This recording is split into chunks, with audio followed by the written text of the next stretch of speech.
outside voice, right? Catherine, we're good to go? All right. I'd like to go ahead and call this meeting to order, the County of Newell Municipal Planning Commission for February the 12th, 2026. Welcome to you all.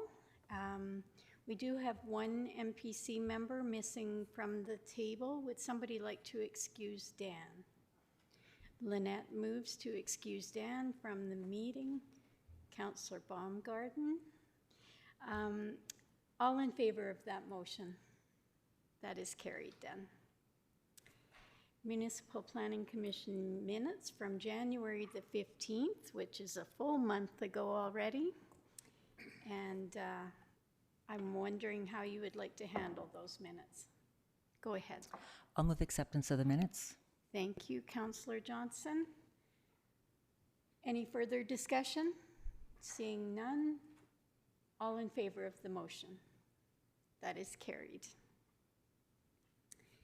Post-agenda items, anything from staff? Anything from Municipal Planning Commission? Seeing none, a motion to accept the agenda then, please.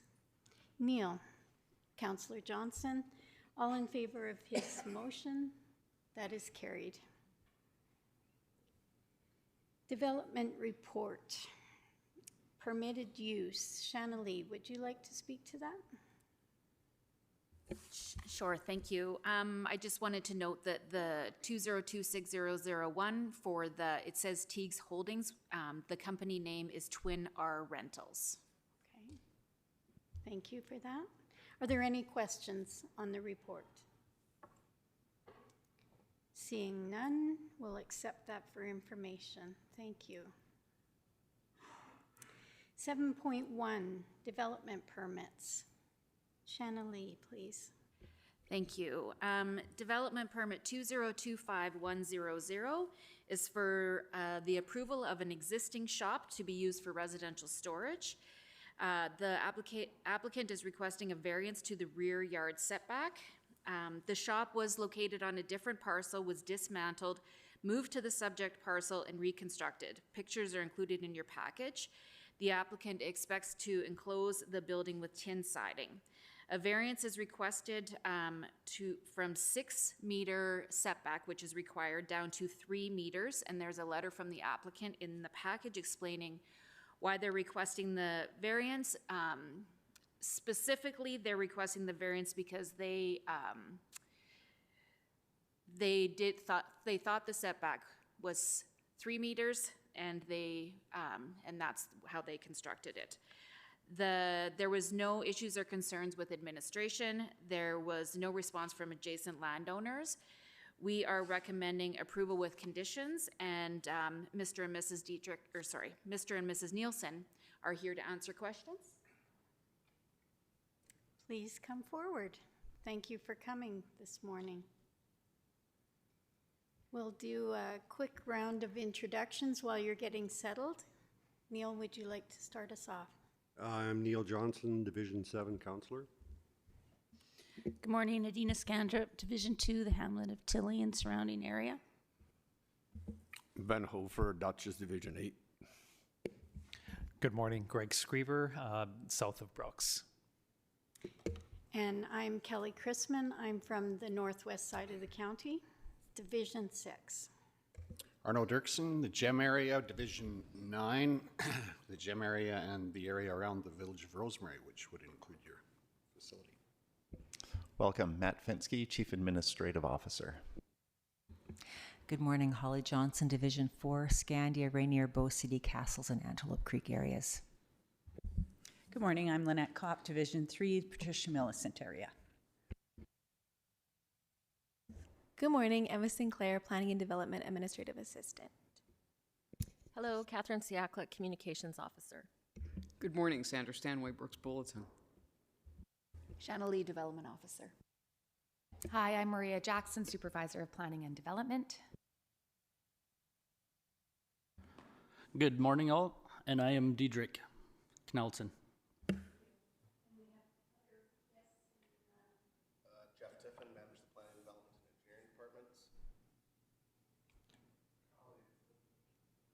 welcome. Thank you for coming out. Mr. Nelson, would you like to take it away?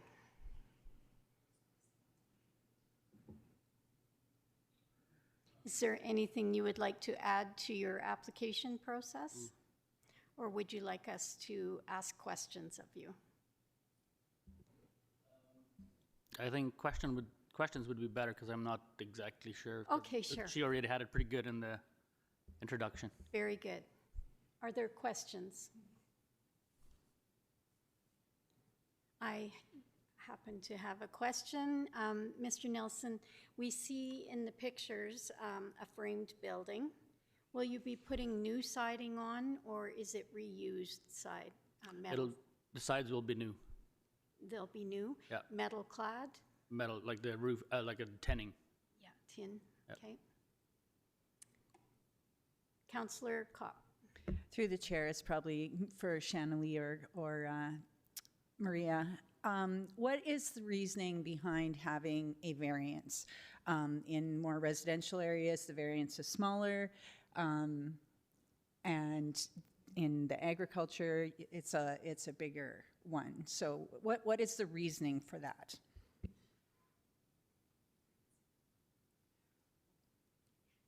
Maria.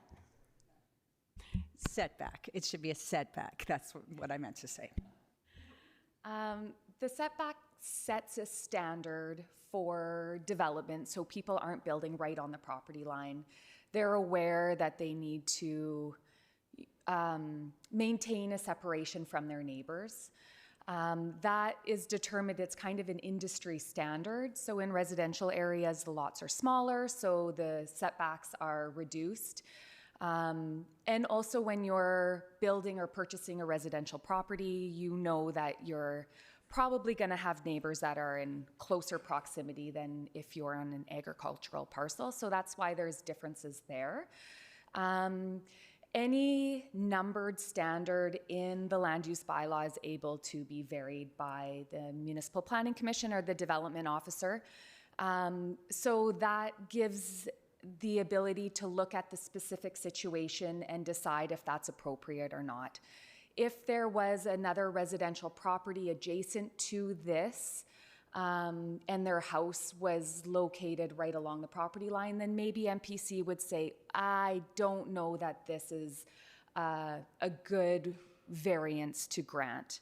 In this case, because it is agriculture, it's a pivot, that county prioritizes agricultural lands and not taking agricultural lands out of production. There's probably never going to be a residential or any sort of development next to this property line. I think it's a fair variance to request, but it does give some flexibility for situational requests.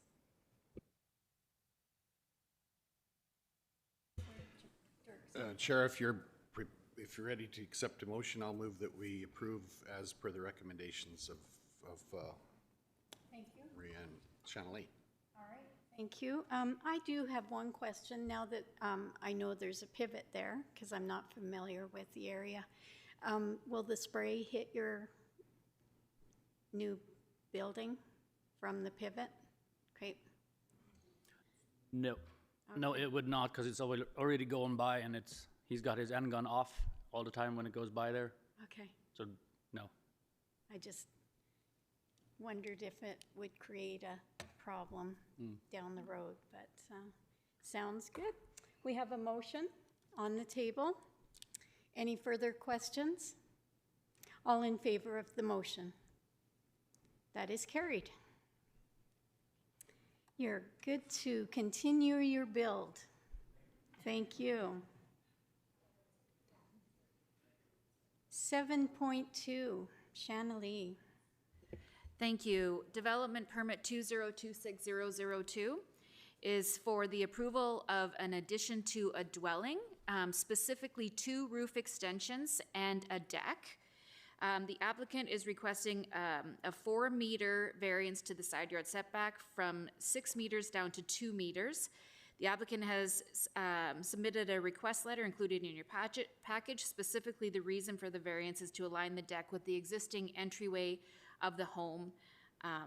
And there is restrictions on the other 3 sides of the dwelling. There was no issues or concerns from administration. There was no response from adjacent landowners.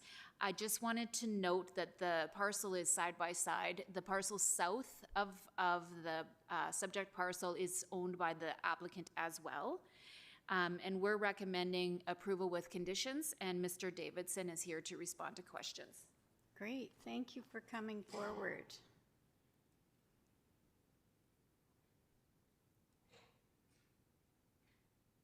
Are there any questions for Mr. Davidson? Councillor Kopp. Could I get an explanation on the red lines that are to the south there? Like, so it looks like a small package there too, and what is all of this zoned, right? So are we talking about agriculture and the 6-meter setback, or is this, right? Because it looks like a rectangle, the red there. Is that a subdivision as well? Channelie, please. Thank you. That is correct. It is a subdivision. There's 2 parcels, one in the north of the parcel, like of the quarter, and one on the south, and they're both zoned agriculture general. So they're on 2 separate quarters. Follow-up question, go ahead. Councillor Kopp. So because that's subdivided, is that intended to be a residence there as well at some point, that it's such a small little rectangle? I think we'll refer that one to Mr. Davidson. Yeah, I can answer that. So no, this was split because you can see the drain ditch for the EID goes around the north side of that. So the northeast quarter is on the bottom, southeast on the top. And no, there will be never development on that, because if anything was to happen, we also own that agricultural land to the south as well. So our land is on the north and the south. So if anything, that would become further agricultural land, but the pivot will never come close to that north property line. Is that like, so there is 2 sub-parcels. We bought it as one, with not really looking at it as 2 separate parcels. It is one parcel in the sense that every time we sell it, it would be sold as a whole parcel. Or if anything, it would be, yeah, that's about it. I guess we'll just check in with staff. Are there 2 titles? Is that why the red line is there? There is, yeah, I can confirm that. I see, myself. okay, thank you. Have you ever considered consolidation? You get a break on your taxes, just so you know. On that entirety, so the south quarter is owned by my father-in-law. Oh. It's not owned by me personally. Okay. That's why we haven't consolidated that. Okay, thank you. Right. Are there any further questions for Mr. Davidson? Any course of action on this application that you would like to take? Councillor Scandra. I make a motion that we go ahead with option 1. Okay. Any further clarification needed, or call the question? All in favor of the motion? That is carried. Thank you. Thank you for coming in and answering our questions.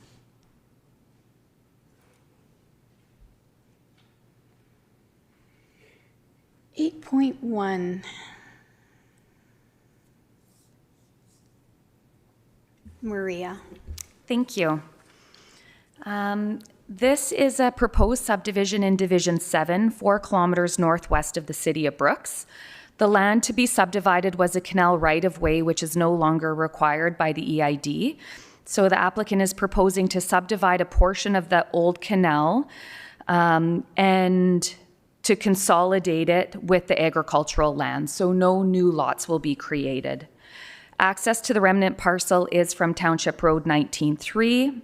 The parcel that the subdivided lands will be consolidated with is accessed from Range Road 14-2, so no access, there will be no access concerns with this proposed subdivision and consolidation. There were no concerns raised by adjacent landowners, internal departments, or required referrals.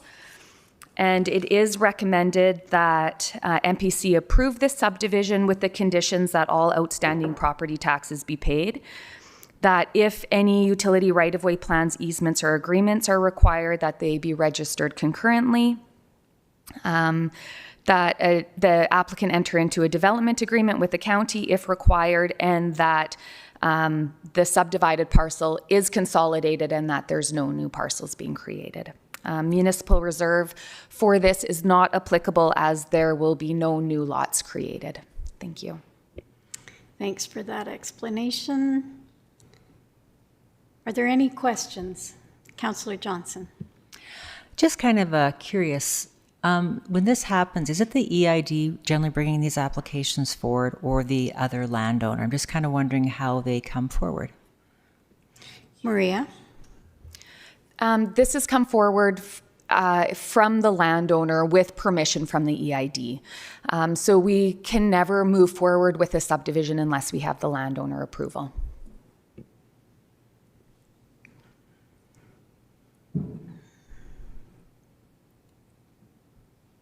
Any further questions? Councillor Kopp. I'd be ready to make the motion to approve with conditions.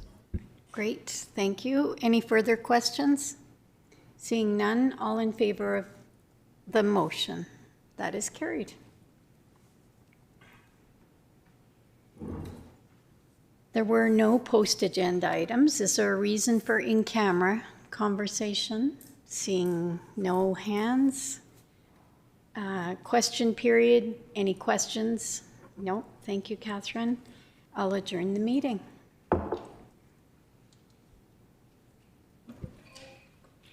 I'll suggest that we take 5 and start our council.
Holly.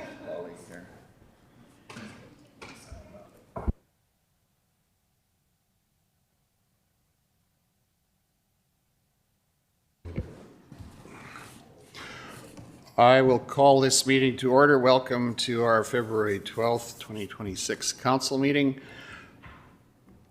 We have Councillor Baumgarten is not going to be here today. Could somebody make a motion to excuse him from the meeting? Councillor Screever.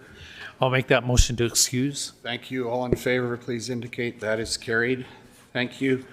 We have the minutes circulated to the January 29th meeting. Are there any errors or omissions, or go ahead, Councillor. I did have a correction. The AGM for the Newell Recycling Association is actually March 25th, not the 5th.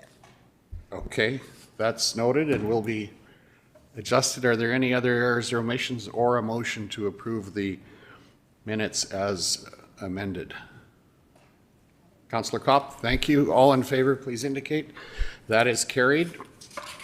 Are there any post-agenda items that we need to consider today?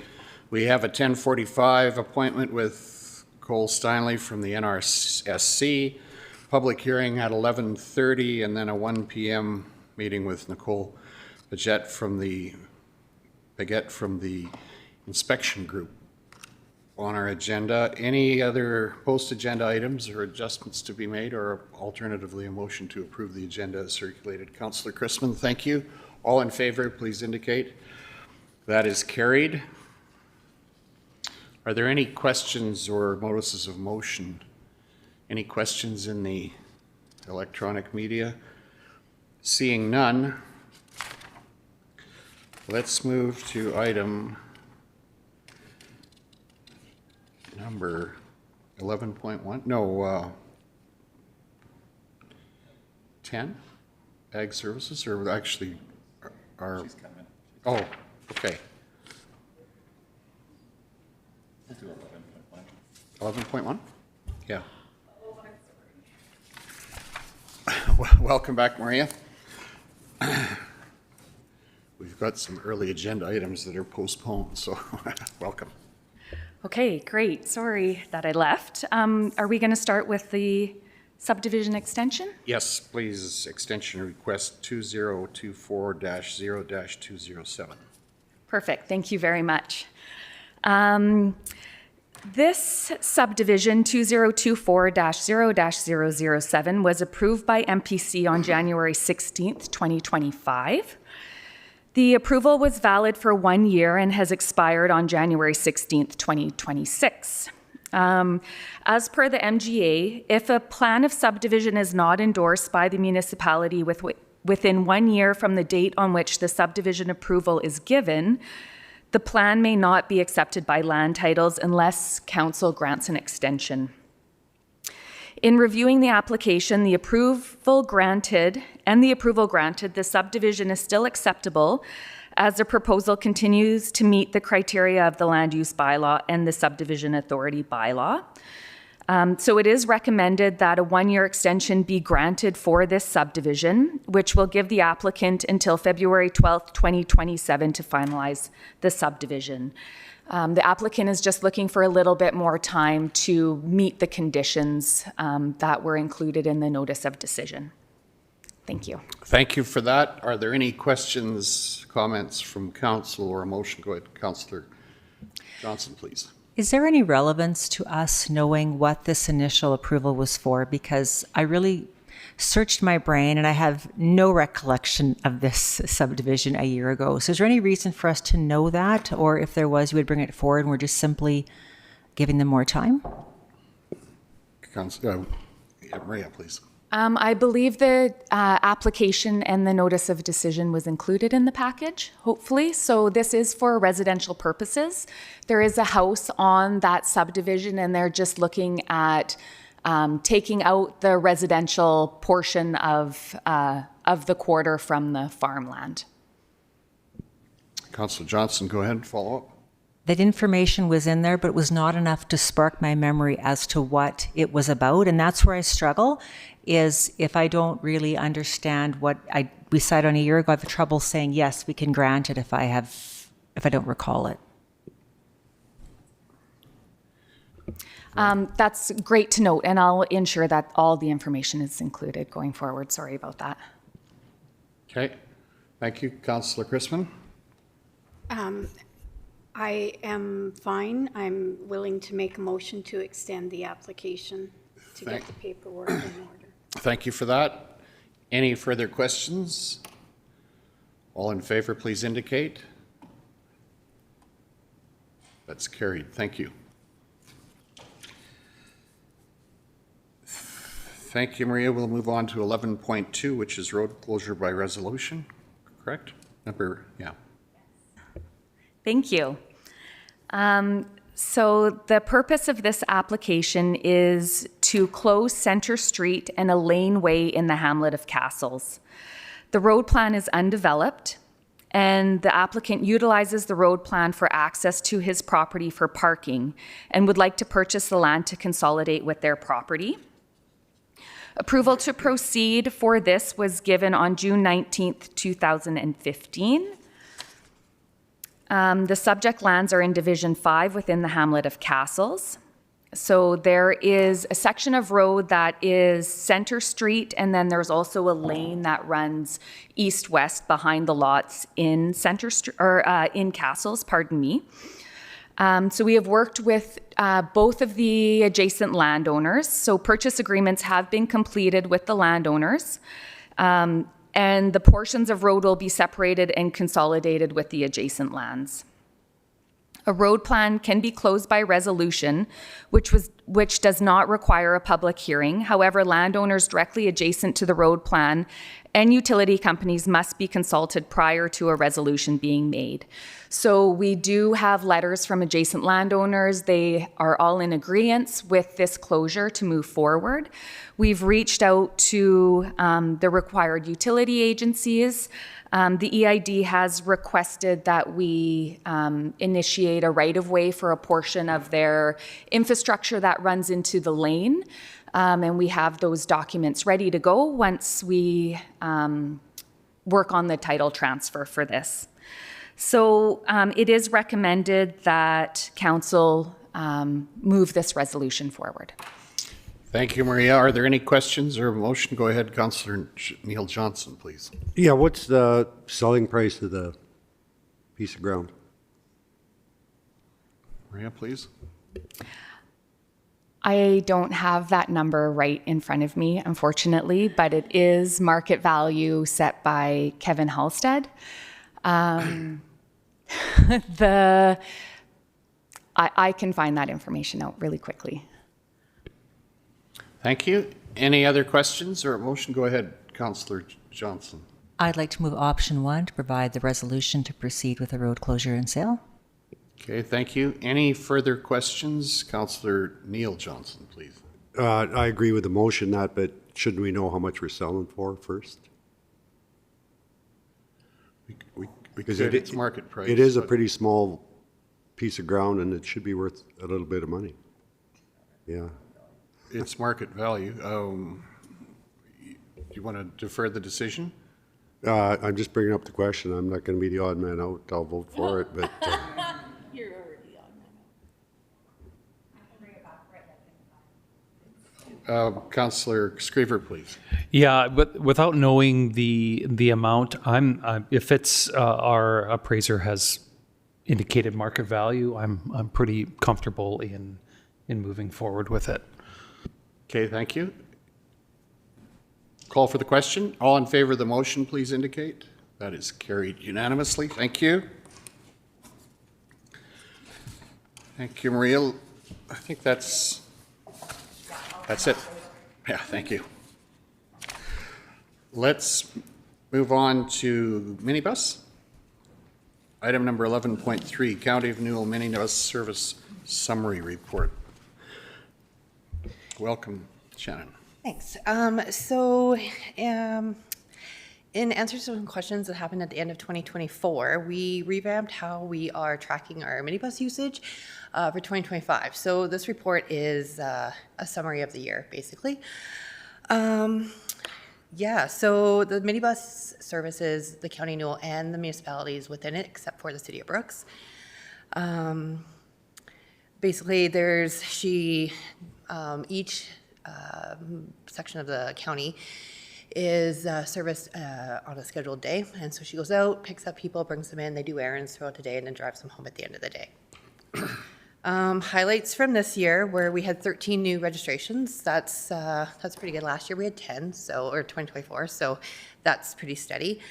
The seniors outreach uses us to go to Rosebud Theatre. That's something happens annually, which is fantastic. We did have an exciting ask this year. Bazzano FCSS wanted to do a dam trip. We did a fun picture and posted on social media, and it was just a great day, so that was fun. Meals on Wheels, I think this actually has kind of tapered off, but we do offer that for people, and we'll take it out and drop off the meals as requested at the end of the day. So that is fabulous. What else? 3,415 errands in town were completed. That's fun.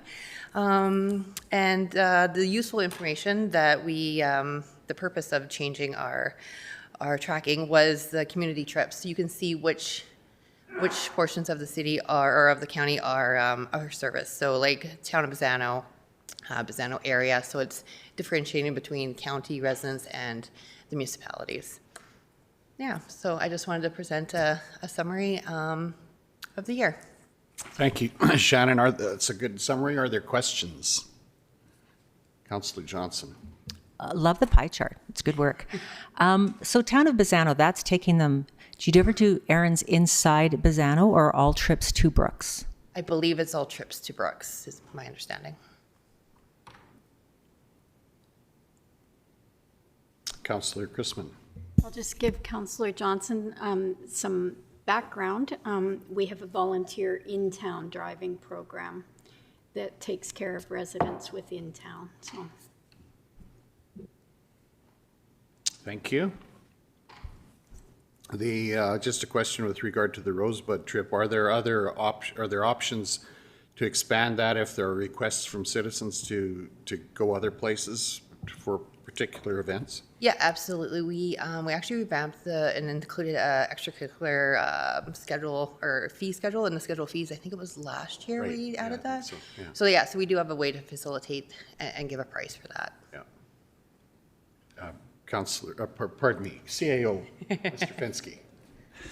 Through the chair. Shannon, can you remind council, is there turf protection between City of Brooks and County of Newell? Like if I'm a county resident, maybe my mother's in a aged care facility, could I have my mother picked up, or my father for that matter, by the County of Newell service?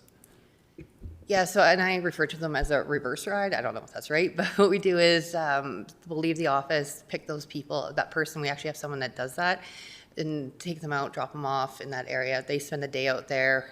We pick up other people, come in, and at the end of the day, she drops people off, picks that person up, and brings them back to town. So we do that frequently, actually. In conjunction with your public schedule, basically. Yeah, because there's scheduled days, right? Yeah. Great, sure, sounds good. Councillor Scandrup. Okay, but do you pick up residents in Brooks and take them to places in Brooks? Are you able to do that or no? No. Sorry, no, that would be the City of Brooks' handy bus, yeah. Yeah, okay.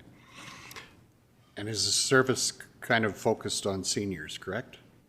That is our main demographic, but anyone without transportation or just wants to have a day in town is more than welcome. Okay.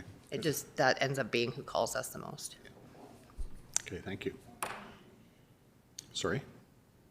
I'm sorry. I just know in Tilly there are people who are in wheelchairs that can use the service. Yeah, that's good. And people accompanying others, like it's not age specific necessarily. If a senior wants to bring someone with them, right? Yeah, exactly. And sometimes someone may have an aide that they have to bring too, so both of them go. Sure. Yep. Yeah. Any other questions? Councillor Hofer. I'm just curious if, in regards to that trip to Rosebud, does that affect anything at all in the county and Newell for riders that require it here when it's out of town, that type of thing? Yeah, so when seniors outreach, they give us tons of notice. And we do have a day a month that there's a no rider day. So the minibus will organize that with their riders, and they might shift that group's day to the no rider day, and then we just fill that empty day. So we just move things around if needed, just to facilitate those. Okay, thank you. Any other questions? Seeing none, thank you for that report, Shannon. Appreciate it. Let's move on to functions of council 11.4. Are there any functions of council requested? Seeing none, and seeing that we have Mr. Cole Steinley in the room with us, we will move to 12.2, the NRSC report. Welcome, Cole. Thanks for coming in this morning again.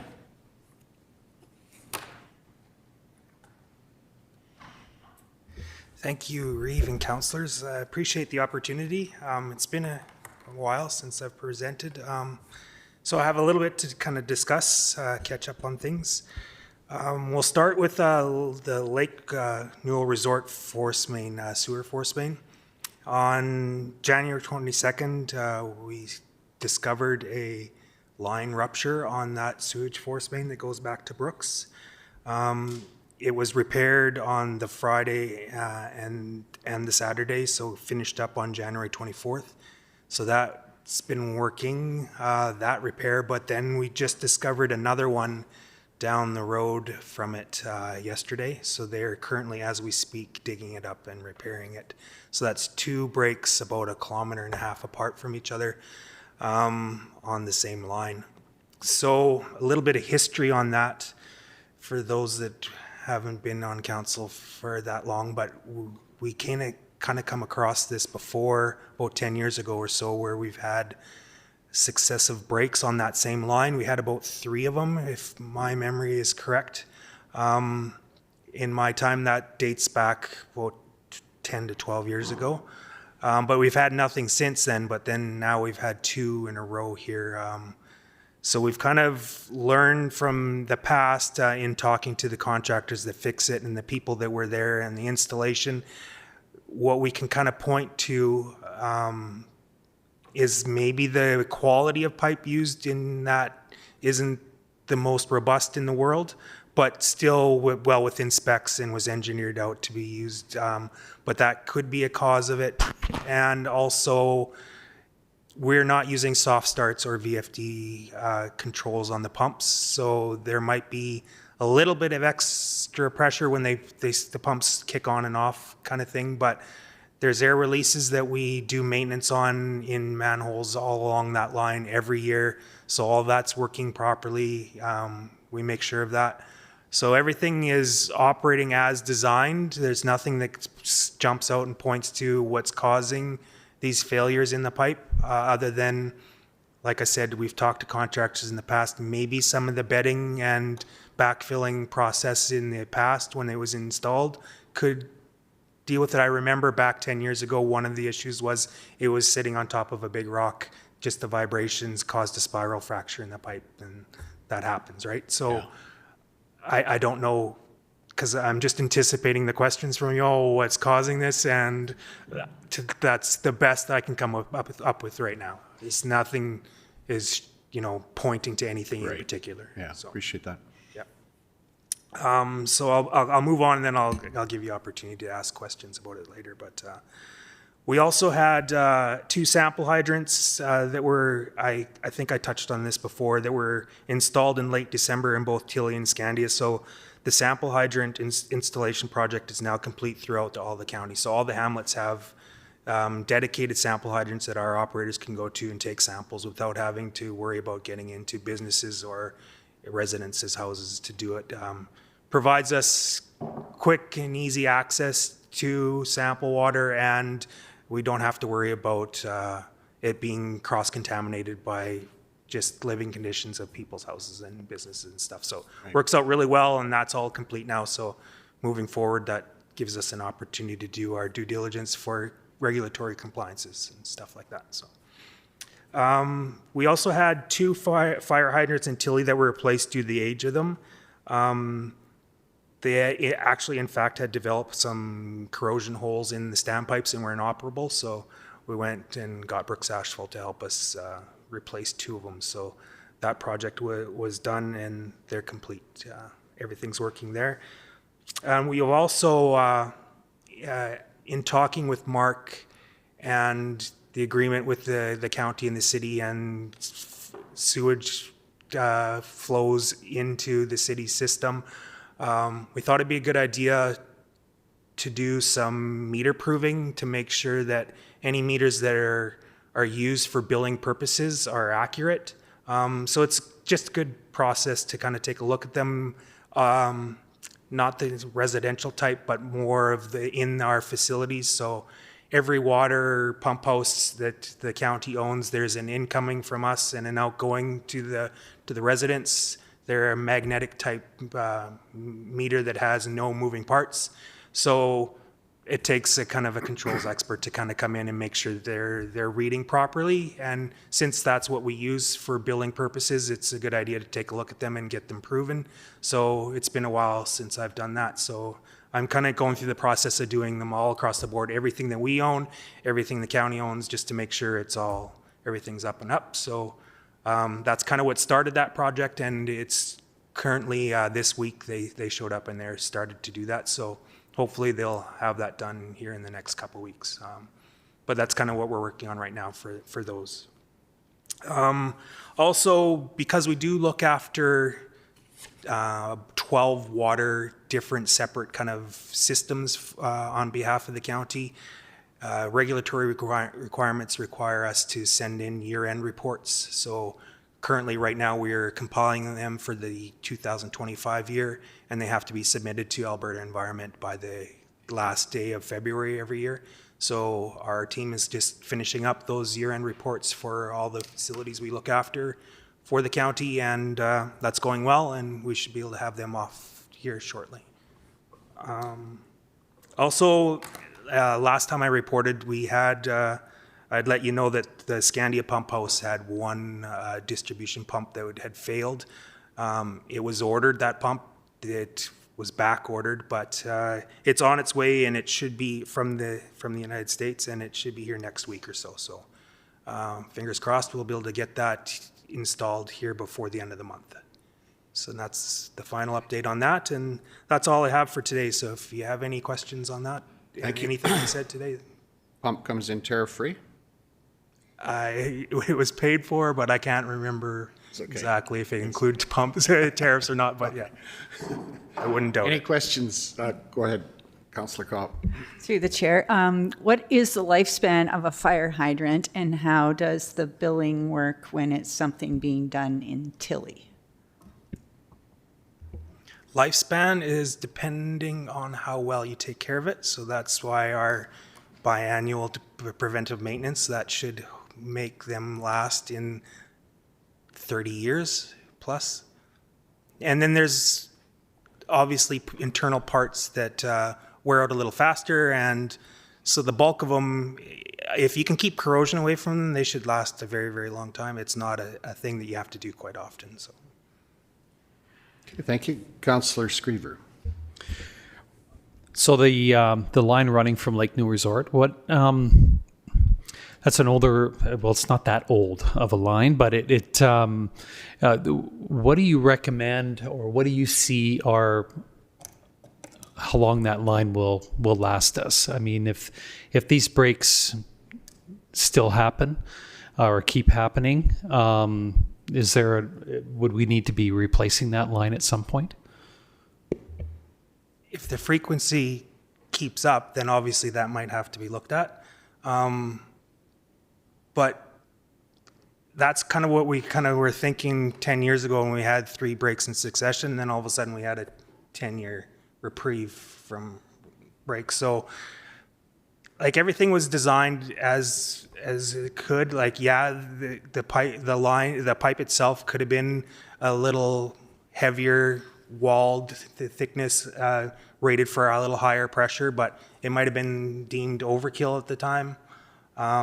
What you can do, though, the biggest thing is when those pumps start and stop, water hammer is a big force put on that pipe. And so it just so happens that there is an electrical upgrade being looked at currently. So if you're going to redo the whole entire controls cabinet anyway, by installing variable frequency drives so that those pumps can slowly ramp up, so there's not a sudden start or stop, that's huge in longevity of pipe and the forces that it's put under. So that's, I suggest, and MP will know this, they'll look at it.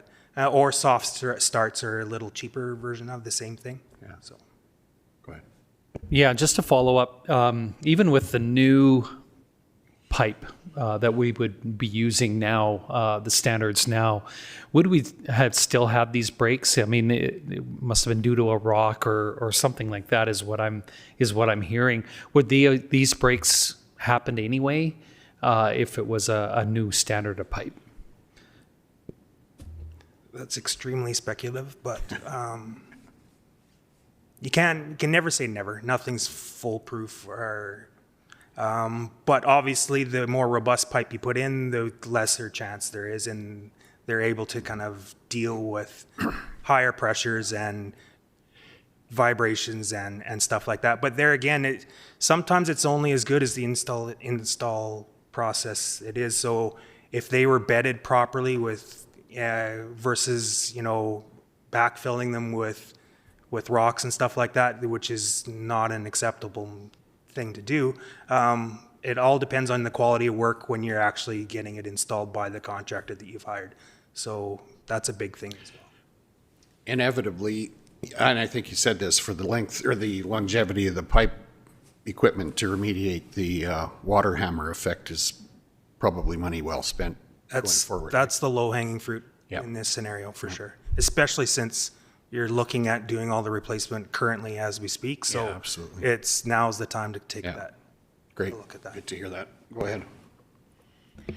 What is the whole length of that pipe? And then the breaks from 10 years ago, were they in the exact same section or just somewhere along that line? Just trying to understand the scenario. It kind of meanders a little bit. So I'm thinking it's 16 kilometers, if memory serves, from beginning to end. And there's about a dozen or maybe a little bit more.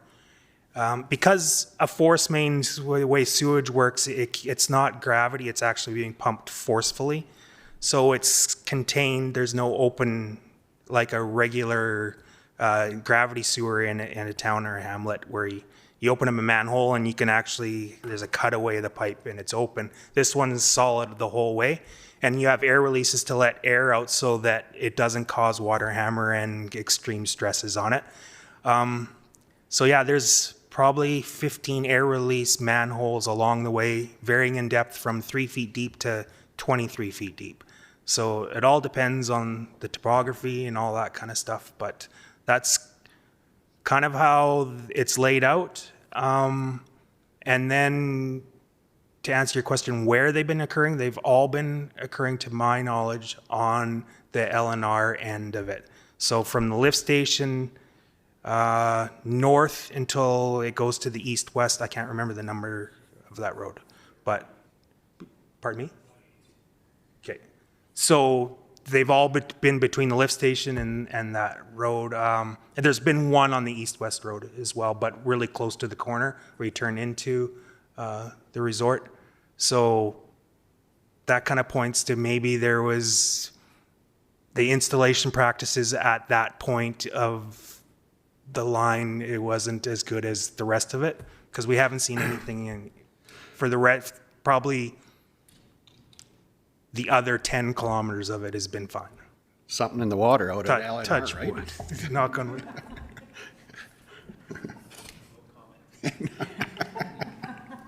Okay. Any other questions? Seeing none, thanks for the report this morning, Cole. Appreciate you coming in. My pleasure. Thanks for having me.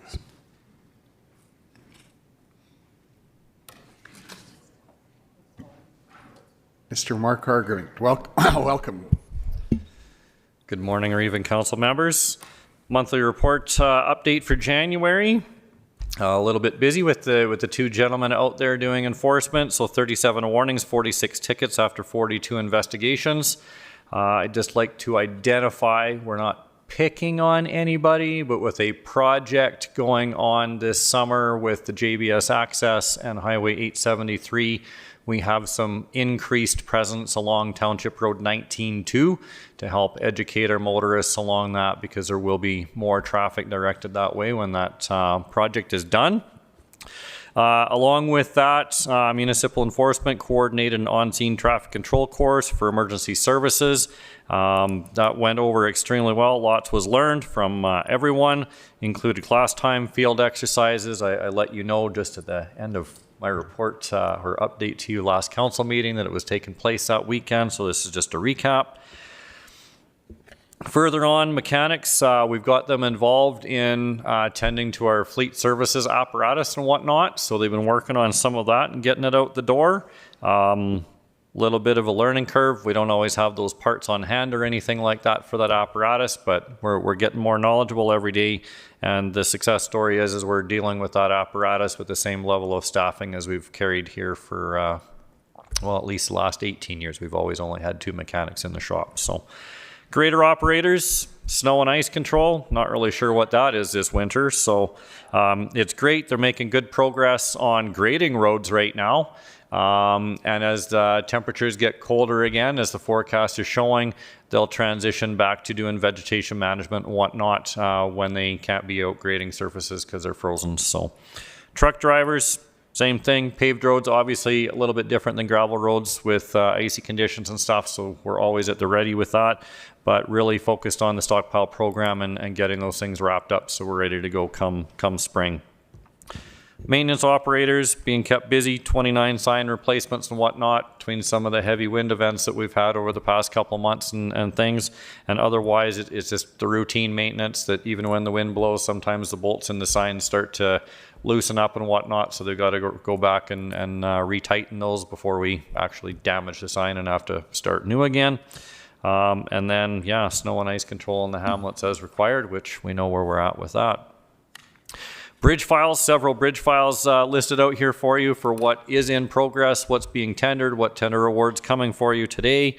And then, yeah, engineering services also working on paved roads, securing an engineer for the engineering services of paved roads that we talked about in budget. We'll come up with a strategy and plan there to achieve those goals. And our manager of planning, development, and engineering is working on engaging with landowners along Range Road 15-0 from Highway 1 south to Highway 542 or Castles Road, as many of us know it, to keep that project going. And we have a lot of large infrastructure like AltaLink and things and irrigation pivots to work with people to make that project a success. So focus on that. And we've really been focused on process and procedure review, discovering lots of things that we've changed in the systems, how to be leaner, how to do it more efficiently, cutting time in half, and revisiting our bylaws and policies as well. So some of those will be coming forward to you in the future meetings. So year-end statistics with permits and whatnot, you can see where we shook out, that we were practically on par with the 2024 year. And I'll start rolling out the 2026 here in the next report to you, so you can see where we're trending. But any questions? Thank you for that. I have a question. There may be others, but what's the time frame in terms of start on the the JBS access road? I'm unsure, but the manager of engineering services will be in right after me, so that'll be a great question. Yeah. The current easy winter we've had doesn't impact the start of that in any way, really, does it? Because we're not. I mean, you don't want to get too started because you don't want to get going before frost is out of the ground with any of this, but there might be some preconditions that need to be dealt with if there's any brushing or grubbing or anything like that that can be tended to, and maybe some site stripping, because that's not imperative to the construction of. Yeah, okay, good. Any other, Councillor Kopp, please. Does the county do any contract vegetation management, like tree trimming and stuff for like Volker Steven along any of their highways? We do not, but any of those concerns that come from residents and stuff, we do forward them on to Volker. If there was an interest of Volker to reach out to us and time permitting, we may be able to take on some of that work. I know companies like Arbor Tech and stuff, I always see their vehicles parked in behind the Heritage Inn So whether they're working for Volker, whether they're working for Fortis or any other utility company or service provider, I know that they're in and around the region. Generally, our staff are kept pretty busy with our stuff, but between the manager of operations, myself, I think in the next 5 years, we'll see a transition that we've tended to a lot of the major works along our roads and have a slowdown period perhaps, but every time you slow down, you're starting to lose elsewhere. So we'll see where people want to go with stuff, but I think it gets tended to timely. Okay, thank you. Any other questions? Seeing none, a motion to approve the municipal director's report would be in place. Councillor Johnson, please. All in favor? Thank you. All in favor? Opposed? That's carried. Thank you. Welcome, Jeff. We're moving to tender award 12.3 tender award for bridge file 78874 and 7090919, right? Correct. Thank you very much. Good morning, I guess, still. Holy cow. In front of you, you have an RFD for the award of bridge files 78874 and 70919. All bridge files, which include culverts over 1,500 millimeters or 1.5 meters in diameter on a municipal roadway, are owned by the province. They're managed by the local municipality. The program for management is developed by the province. We're mandated to run inspections annually to upkeep the status of the bridge inventory we have in the county. I think we have about 146 bridges off the top of my head, 147 bridges that we manage in the county. This tender closed on February 5th, 2026 for the replacement of 2 structures, and we had 8 bidders, so that was nice to see. Bridge file 78874 is a steel structure on Range Road 16-4, just south of Highway 550. That's the East Gem Road. It is on a major EID drainage course. It collects all the water out from the prairie south of the tracks out in all that prairie, and it all flows through there and flows through the Rosemary area. It collects a lot of water. That's why we predominantly have a lot of flooding in that area when we have a heavy spring melt or large event. 2016, we installed some wooden struts on this structure. There was roof deflection. Instead of replacing at that time, we decided to perform some maintenance, get a little bit of an extended life out of it. With the updated inspections and whatnot, that structure kind of hit the list, came due to be replaced. We thought we could get it out to 2030, but with the engineering inspections, it's recommended that we move forward on it now. The other file, 70919, is on Range Road 14-2, I believe. It's where the Romans Dairies are, just down in that first dip, just north of Highway 544. That pipe is an interesting one. It's not that old of a pipe, but it's in a very low-lying area. Lots of water, scouring issues, so the pipe is predominantly always been underwater. It missed, I think, 4 or 5 inspection cycles where the inside of the pipe wasn't visible. So in 2024, I think we did some dewatering and whatnot of some of the pipes that we hadn't been able to get into in a long time. And through that process, we found that there was some major roof deflections and lots of section loss in the sidewalls of the pipe. So that one hit the books to be replaced as well. Again, we got 8 tenders in. Low tender came in from Brooks Asphalt and Aggregate Limited under engineer's estimate, which was $585,000. They came in at $497,597.50. Additional, the engineering from our retained engineering service Tetra Tech is $214,000 for a total of $711,597.50. You can see in the 2026 approved capital budget, we have the necessary monies included and approved.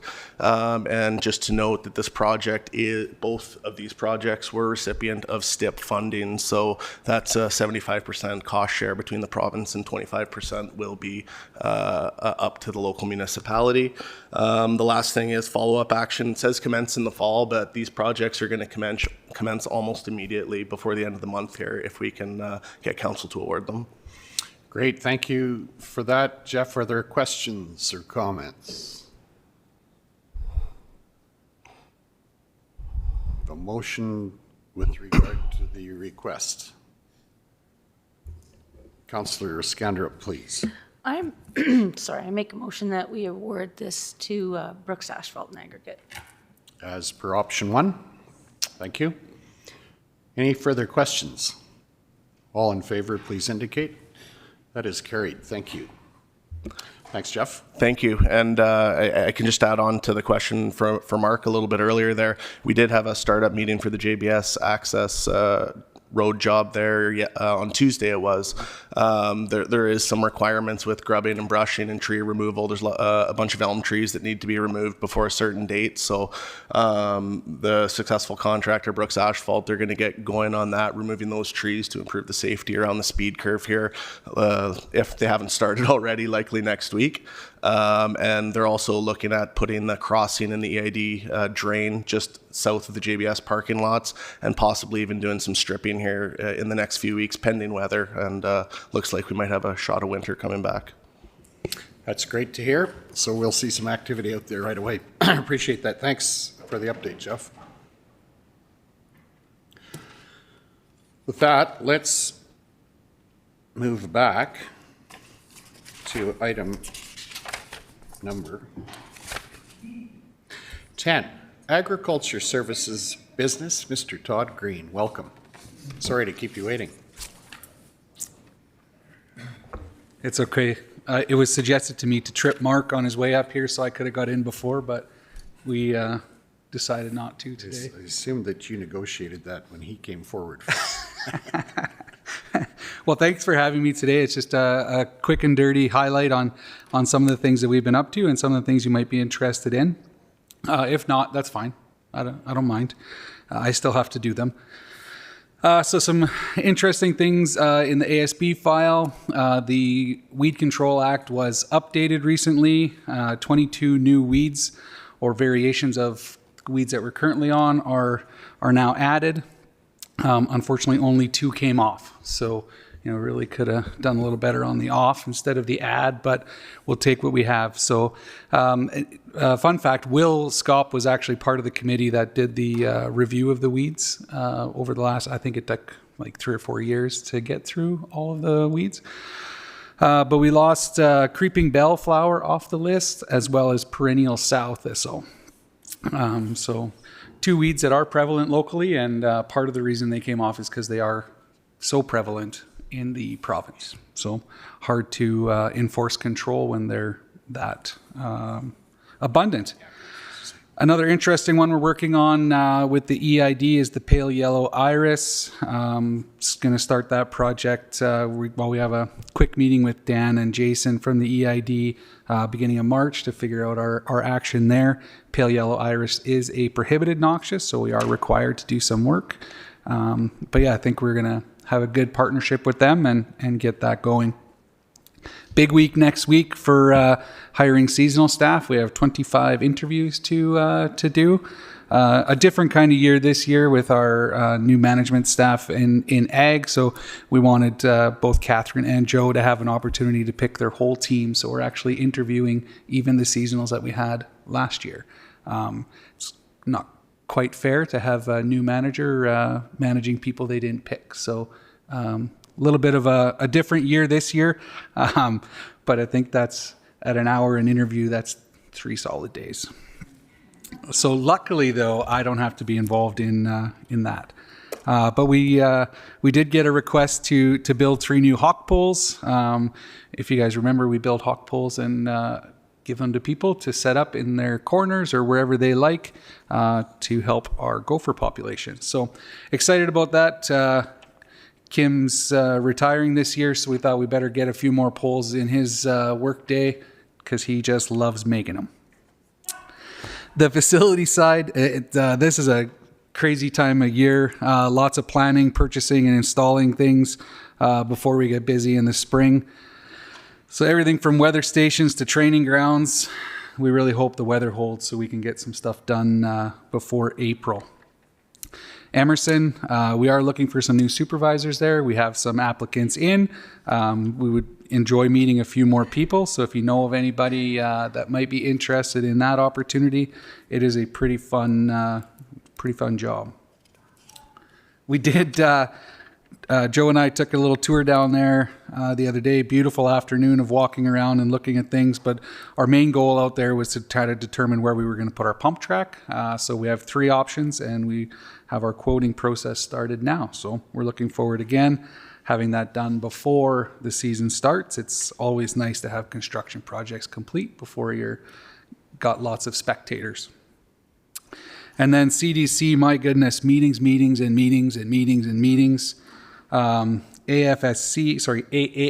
decided to close a few research stations. I'm sure you guys have heard that through the news, one of them being in Lacombe, the other one Indian Head, and another one that I can never remember the name when I talk about it. But it really put a spotlight on the partnership project that we have. So a lot of news outlets have been reaching out, and some renewed interest from some of our other partners. So we had a great opportunity to be on CBC Radio. I'm not sure if everybody heard that. It was at 7:15 on a Sunday. Perfect time to talk about CDC. But it did get some traction. We met with Radio Canada, which I believe is an offshoot of CBC, yesterday. Did a great interview with them out at the greenhouse and the grounds at Lendrum.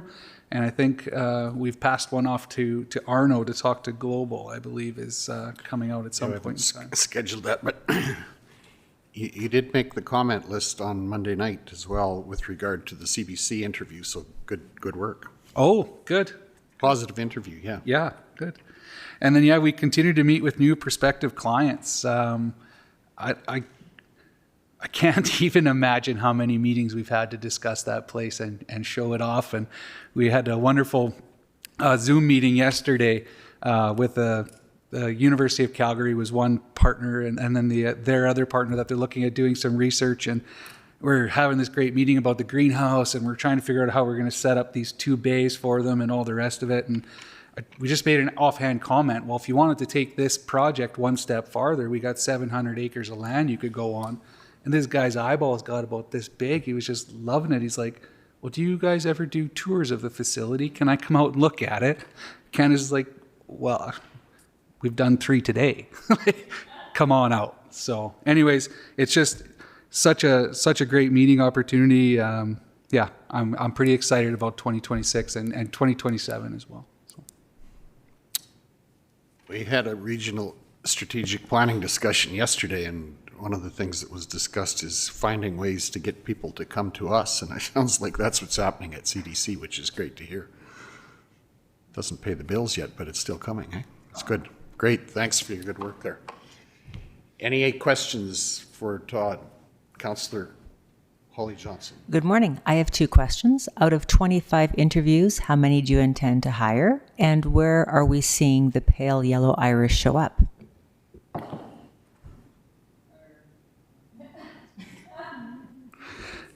Oh, somebody's even turning it on for me. I don't even have to think for myself. Thank you, Catherine. So we have 8 seasonal laborers that we need to hire and 4 vegetation management technicians. Technically 3 vegetation management technicians because Jenna is still working with us, doing this stuff out at CDC. So I guess that, if my math is correct, 11. And then the pale yellow iris, if anybody's familiar with the Lake Newell Resort area, directly south and west of the hamlet, there's a pump site, and from that pump site around the north end of the lake is where the pale yellow iris has been spotted so far. The trick with weeds is it's always so far. Thank you. Any other questions? Seeing none. Thank you, Mr. Green.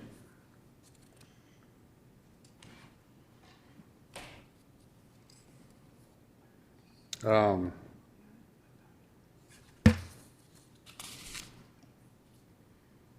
information items, take a 10-minute recess. We're take 5. Let's take 5 now, and then we'll go through. We're running out of agenda.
reconvene our meeting.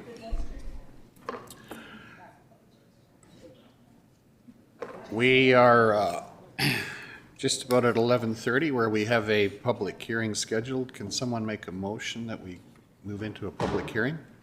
Councillor Chrisman, thank you. All in favor, please indicate it. That is carried. Thank you. So welcome anyone who's here to join us, or also on the public engagement. Public hearings are set up so that council has adequate time to hear from the public with regard to bylaws that are being considered in an orderly and reasonable fashion. So this morning we are, to begin with, dealing with bylaw 2111-26, which is a road closure and lease. Maria, welcome. We should, we'll have introductions, and then maybe we'll have the introduction of the of this particular bylaw. Go ahead, Neil. I'm Neil Johnson, Division 7 Councillor. Good to see you. Good morning, Adina Scandrup, Division 2, the hamlet of Tilly and surrounding area. Morning, Ben Hofer, Dutchess, Division 8. Hi, good morning. Welcome. Greg Screever, Division 5, south of Brooks and Lake Newell Resort. Morning, Landon. Div 6 on the northwest side. Arno Dirksen, the gem area and the countryside around the village of Rosemary. Good morning, Matt Fensky, Chief Administrative Officer. Good morning, Holly Johnson, Division 4, the areas of Scandia, Rainier, Bow City, Castles, and Antelope Creek. Morning, Landon. Lynette Kopp, Division 3. Ariana Nielsen, Executive Assistant. Catherine Siakla, Communications Officer. I'm Maria Jackson, Supervisor of Planning and Development. I'm Landon Hopp. Welcome, Landon. Division of me. Yeah. Thanks for coming in this morning. With that, we'll invite Maria to give us a background with regard to the bylaw we're considering this morning, please. Thank you. This is an application for a road closure and lease. The subject lands are in Division 3, 5 kilometers northeast of Patricia. All parcels in the area are zoned Agriculture General District, and the total road allowance proposed to be closed is 2.4 kilometers and includes 12 acres of land. The applicant would like to close the road to restrict public access. They have been having problems with trespassing on their land and would like to install a gate to close off the access. The road allowance has an unmaintained trail that's used to access well sites. This access can be maintained through provisions in the lease agreement. The same landowner owns the land on both sides of the road allowance with the exception of the southwest of 2012. However, access to other lands will not be impacted. And this land is also adjacent to a township road. Approval to proceed was given by council on December 11th. The application was circulated to internal departments and adjacent landowners, and there were no concerns raised. There were responses received from Fortis and Dinosaur Gas. Both utility companies have infrastructure in the road allowance. However, access to their infrastructure will be maintained through provisions in the lease agreement. So council's options are to close the public hearing and provide first reading to bylaw 2111-26, which is the recommended option. Option 2 is to revise, and option 3 is to refuse. And should council grant first reading to this, then it will be forwarded to Alberta Transportation. Thank you, Maria. Landon, do you have some comments or anything you want to say with regard to this? Please, welcome. I don't have much. I think Maria kind of, summed it up really well. We've had, I had an interesting run-in with a couple of pheasant hunters this fall, which kind of sparked it all, and it got pretty heated. So it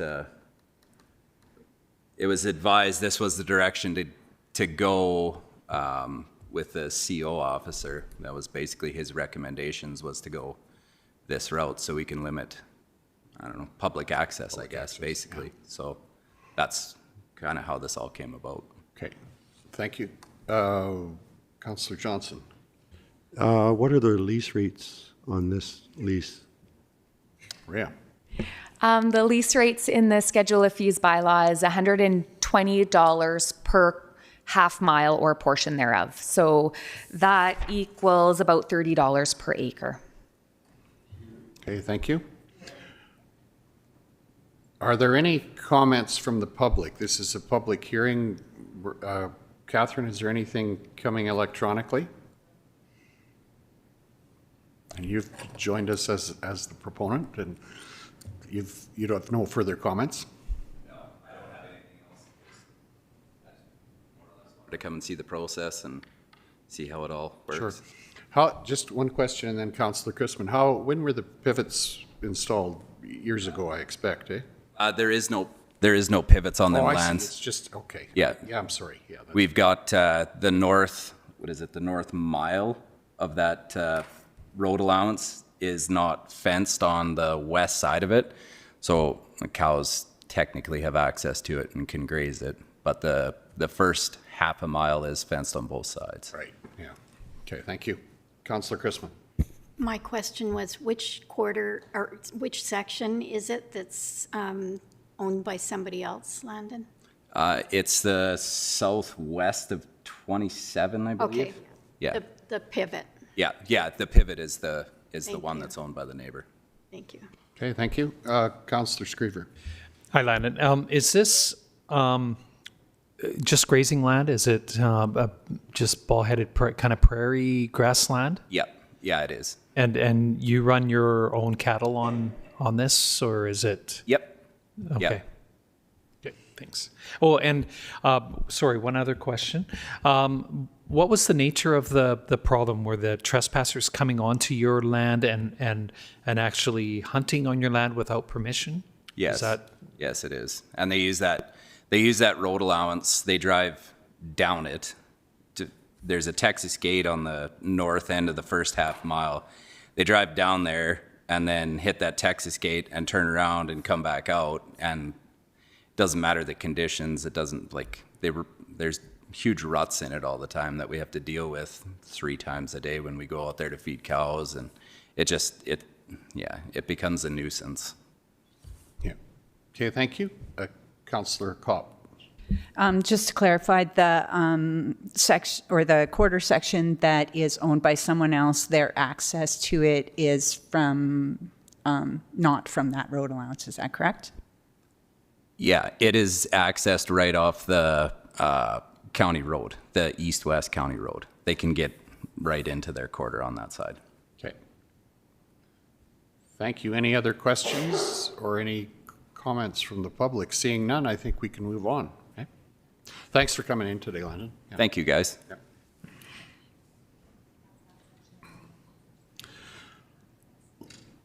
Let's move on to bylaw 2112-26 for road closure and sale on the northeast of 8 and the northwest of 9, 2217 west of 4. Thank you. This application is in Division 9, 12 kilometers northeast of Bizano. Again, all parcels are zoned agriculture general district. The total road allowance subject to this closure is 130 meters and includes 0.64 acres of land. The applicant has an approved development permit to construct a house on the 1.91 acre parcel between Township Road 22-2 and the North Branch Canal outlined on the attached map. They would like to purchase the road allowance for more buildable space on the parcel, as the required setbacks in the land use bylaw from the property line is 6 meters and the setback from the road allowance is 30 meters in an agriculture general district. So that reduces the buildable area significantly on that parcel. The applicant would like to use the road allowance as well as an approach to the property so that his access to his property does not cross over his potable water line. The EID has indicated that the North Branch Canal is necessary to provide water for irrigation acres downstream, and as of right now, there are no plans to decommission the canal. Approval to proceed was granted by council on December 11th. The discussion at that time was that the sale could be accommodated. However, council would like a caveat added to the title so the road could be purchased back in the future if required. This application was circulated to all the adjacent landowners and referrals. There were no comments or objections raised. I did talk to the applicant yesterday, and he indicated that he discussed the proposal with his neighbors, specifically the one that would be affected, so the one on the east side of this proposed road closure, and they had no concerns. So the options are to close the public hearing and provide first reading to bylaw 2112-26, which is the recommended option. Advise for revisions is option 2, or refuse. Thank you. Thank you for that, and I'll just remind council this is a public hearing, so we're here to hear from the public. Is there anyone electronically wishing to speak to this? I don't see anyone in our physical presence that wishes to speak to it, so it looks to me like we're probably in a good position to close the public hearing based on a motion from a councillor, if there is one. Councillor Hofer, please. Thank you. You move the, oh, go ahead. I will move that motion and choose option 1. To move that we move out of public hearing first. All in favor of the motion, please indicate. That is carried. Thank you. That moves us out of the public hearing, and we are now in a position to, first of all, consider bylaw 8.1211 agenda item 8.1, bylaw 2111-26, which is the road closure and lease that we talked about, first of all, in the public hearing. Councillor Johnson, please. I will move first reading. Okay, thank you. Are there any questions prior to first reading? Had time to consider this. All in favor, please indicate. That is carried. Thank you. For that, similarly, let's move to item number 8.2, bylaw 2112-26, the road closure and sale that we just considered. Is there a motion to move to first reading with regard to that? Councillor Kopp, all in favor, please indicate. That is carried. Thank you. With that, we can move to item number, thank you for that, item number 8.3, bylaw 2113-2326, land use agreement 001. Maria, please. Oh, Neil. I have an interest in this, so I will move to the other side. Okay. Pecuniary interest, you're stepping aside. Thank you. Okay, appreciate that. Oh, yeah, you need to leave the chambers, actually. Yeah.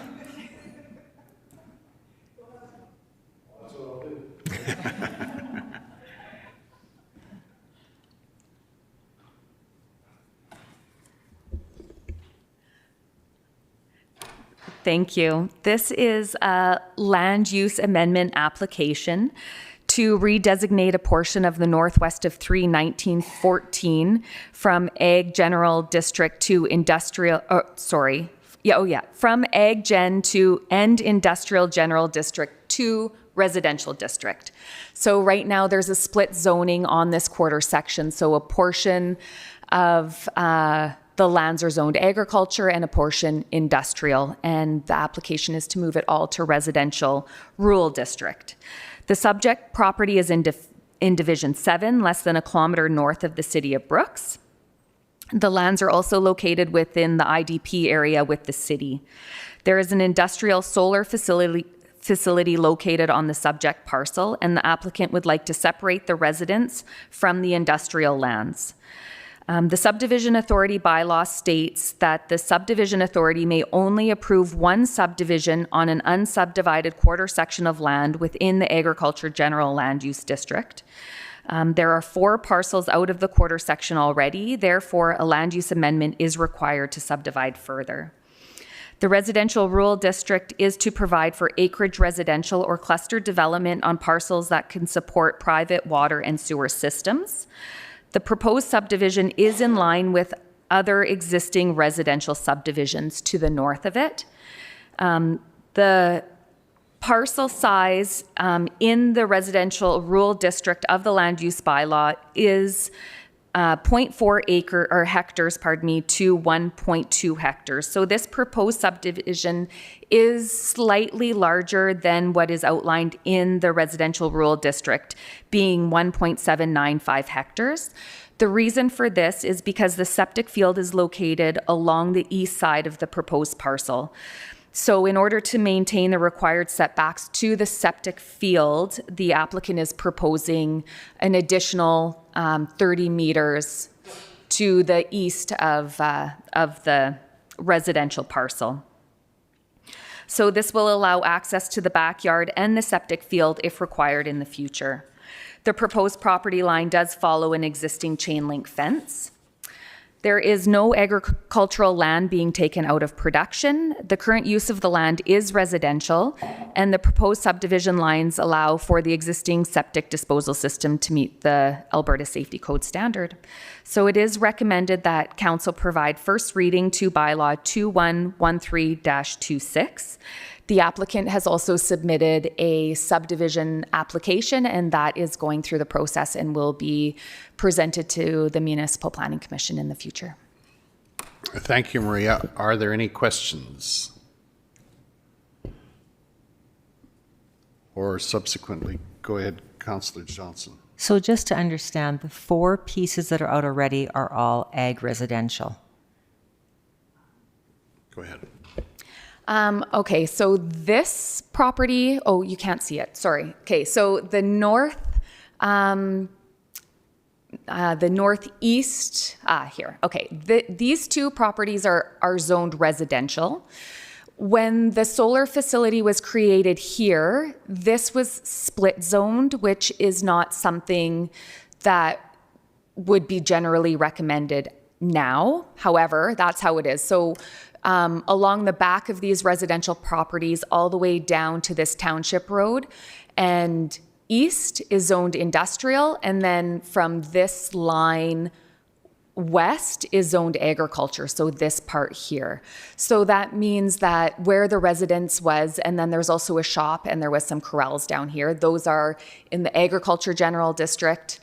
To the east is industrial, and then these are residential. So zoning this section residential is in line with what is happening already. Okay, thank you. Councillor Cobb. So continuing south and towards the road is staying agricultural, and so it's still going to be like a split on the big part? Go ahead. Yes, this will still remain agriculture because that's what's existing. Yeah. Thank you. Any questions or an action item for council? Go ahead, Councillor Chrisman. I'm prepared to make a motion in favor as recommended. Okay, thank you.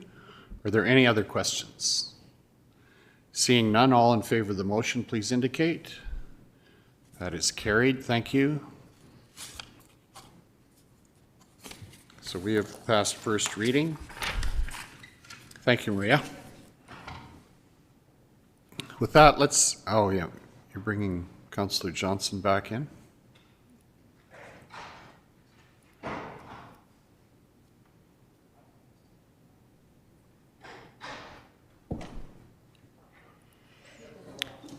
Let's move to item number bylaw 2114-26, which is a loan to the Fundraising Society of Rolling Hills School for first reading. Welcome, Stephanie. Good morning. Go ahead, please. Back on January 29th, Council passed a motion to approve funding requests to the Rolling Hills Agricultural Academy. And included in that was issuing a loan to the Fundraising Society of the Rolling Hills Agricultural Academy. So I'm here presenting bylaw 2114-29, the Fundraising Society of Rolling Hills School Loan Bylaw. And I'm looking for council's approval of first reading. Thank you for that. Stephanie, are there any questions? You'll recall the discussion we had back on January 29th. Any questions? And if no questions, a motion that we move to first reading would be in order. Councillor Johnson?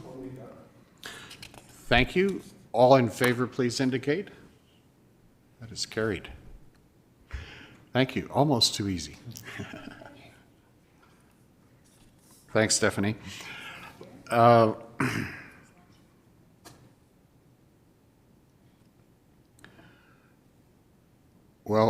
Council, we're very close to the end of our agenda, other than a public hearing that we hit. Oh, is there something else? No? Am I right? I think we've exhausted the agenda except for our delegation at 1 o'clock and an in-camera session, right? Do you want to move in camera before lunch? No? No. Okay. We could, on the information items. Okay, yeah, thanks.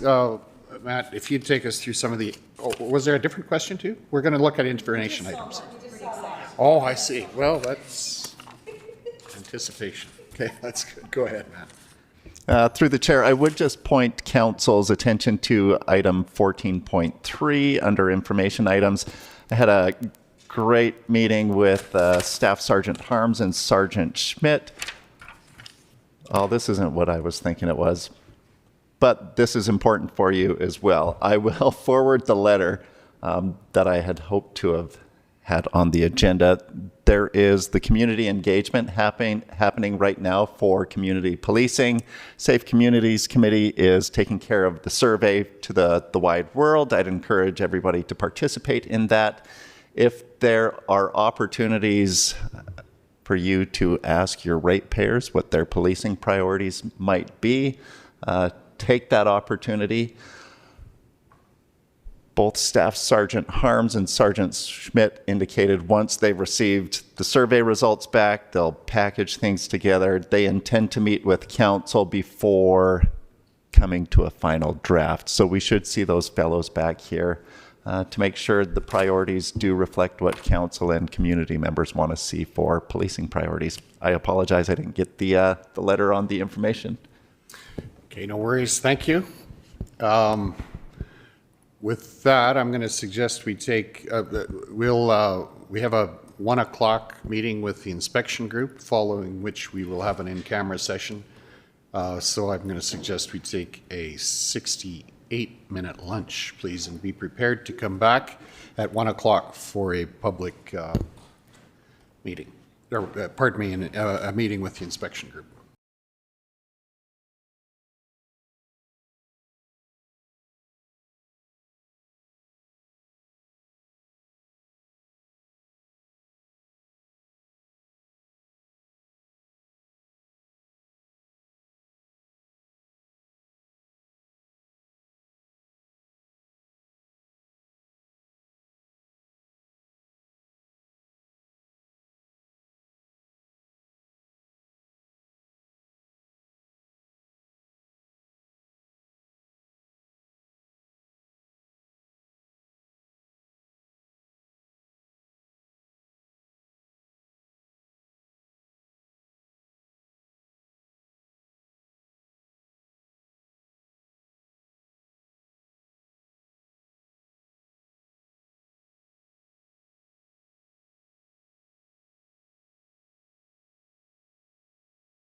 Welcome, everyone.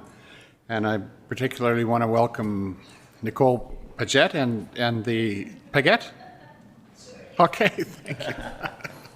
And the inspection group for a scheduled meeting to discuss what you do and what we need. So welcome here. And Shanley, you're going to make introductions. We'll introduce ourselves. And Thank you. I was just going to introduce Nicole Paget. She is the contract coordinator with the inspections group, and I will let her introduce her team. And they're here to tell us a little bit about their organization, and they're looking for some questions that need answered. And I'll let Nicole take it away.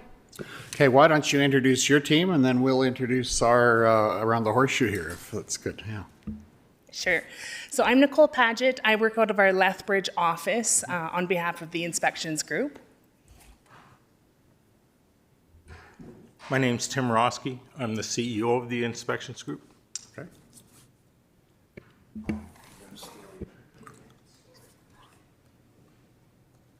My name's Ryan Nixon. I'm the Director for Business Development and Innovation with the Inspections Group. Okay, thank you. I'm Arno Dirksen, the Reeve of the County of Newell, and we'll start back over there. Division 7 Councillor Neil Johnson. Hi, Adina Scandrip, Division 2, the Hamlet of Tilly and surrounding area. Ben Hofer, Division 8, Dutchess. Hi, good afternoon. Greg Screever, south of Brooks and Lake Nor Resort. Hi, I'm Kelly Chrisman from Division 6, which is the northwest corner. Nicole, I have to ask, were you with another company previous to this company? Thank you. Welcome, Matt Fensky, CAO. Holly Johnson, Division 4, which is further south of Brooks than Greg is. The communities of Scandia, Rolling Hills, Bow City, Castles, and Antelope Creek. Hi, I'm Lynette Kopp, Division 3, which is the Patricia Millicent area. Hello, Ariana Nielsen, Executive Assistant. Hi, Catherine Siaklik, Communications Officer. Jeff.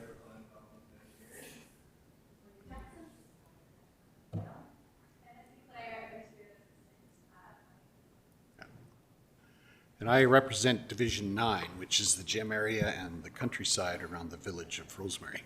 So welcome. Thank you so much. It's lovely to see you all, and we really appreciate the opportunity to be here today and appreciate your time. We know that you folks are busy and safety codes isn't always the most exciting, but we're really, really happy that we can share a little bit of time with you today. I'll let Tim, the inspections group is relatively newer to the south, so the name may not be as familiar as some of the other agencies, but we've been down in the south for a few years now, and just want to share a bit about the company, where we come from, how we operate, and what can be expected as new partners here with the county. So I'll let Tim start off. Thank you. I'm not going to bore you with the whole history. We've been in place since 2021. We have, or 2021, I apologize, 2001. We evolved from the EPCOR utility. We were the inspections, the electrical inspections for the city of Edmonton. Back in 2001, EPCOR decided no longer did they want to be in that part, so 21 of us got together and purchased the company from EPCOR. Continued on doing the largest municipality, Edmonton, for 10 years till they got their own. But this meeting is about you and about us moving down to the south. After meeting with the province and listening to all this about red tape reduction and time management and what was happening up north, down south, we had to change our mindset. One of the things we had to change is before we come and give you our little spiel about what we're going to do for you, we had to make sure we had the manpower. Because that was one of the biggest things. We'd come to municipalities, promise you the world, then all of a sudden, if we get the contract, all of a sudden now we're scraping for people. Can we actually deliver what we promised? So we did something a little different. Since December 2024 to now, we have doubled our manpower. We went from a company with 42 employees, we now have just over 80. We've doubled the manpower in our SCOs.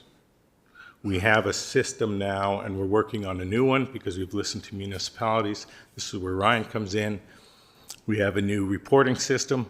The current one we use right now has photographs, has all the information beside the photograph. It's proof that we've been on site.